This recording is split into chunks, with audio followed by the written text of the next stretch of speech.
Iran પર Israel અને અમેરિકાના સંયુક્ત હુમલા બાદ મિડલ ઈસ્ટમાં પરિસ્થિતિ ભયાવહ છે. હુમલાનો બદલો લેવા ઈરાને પણ 8 જેટલા દેશો પર હુમલો કર્યો, જેમાં યુએઈમાં આવેલું દુબઈ પણ શામેલ છે.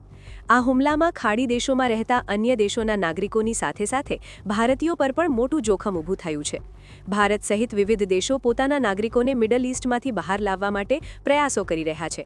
આ પ્રયાસો વચ્ચે દુબઈથી 6 યુવાનો હેમખેમ રાજસ્થાન પરત ફર્યા છે.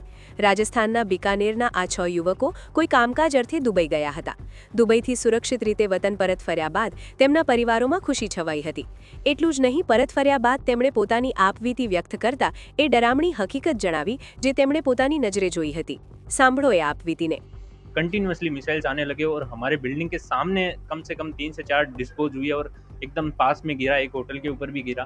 तो वो उसको देख के हम बहुत भयभीत हो गए थे. करीबन ये हम रात को हजारों लोग भारतीय, हजारों प्रवासी भारतीय वहाँ पे फंसे हुए हैं. राजस्थान के भी सैकड़ों लोग वहाँ निरंतर फंसे हुए हैं. लगभग हमारे एक साथी है राजा, उसने लगभग 200 लोगों को तो खुद अप्रोच करके, ट्रैवल कंपनी है वहाँ से भारत अभी रेस्क्यू किया है. मतलब बता रहे हैं कंटिन्यू. मेरे पास भी सैकड़ों फोन आ रहे हैं कैसे निकले, तो हम रास्ता उनको सारा तरीका बता रहे हैं.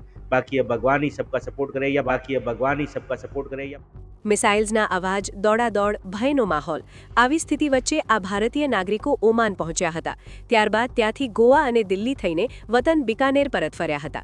આ ભારતીય નાગરિકોએ ભારત સરકારને અપીલ કરી છે કે જે પણ ભારતીયો હજુ ખાડી દેશોમાં ફસાયેલા છે તેમને જલ્દીથી જલ્દી ભારત પરત લાવવાની વ્યવસ્થા કરી આપવામાં આવે. હવે જોવાનું રહ્યું કે તમામ ભારતીયો સદનસીબે કેવી રીતે ભારત જલ્દી પહોંચે છે. મોટો સવાલ એ છે ક્યારે. કારણ કે આગળ યુવકે શું કહ્યું તે આપણે સાંભળ્યું. તેમણે કહ્યું હતું કે હવે ભગવાન જ બધાને સપોર્ટ કરે.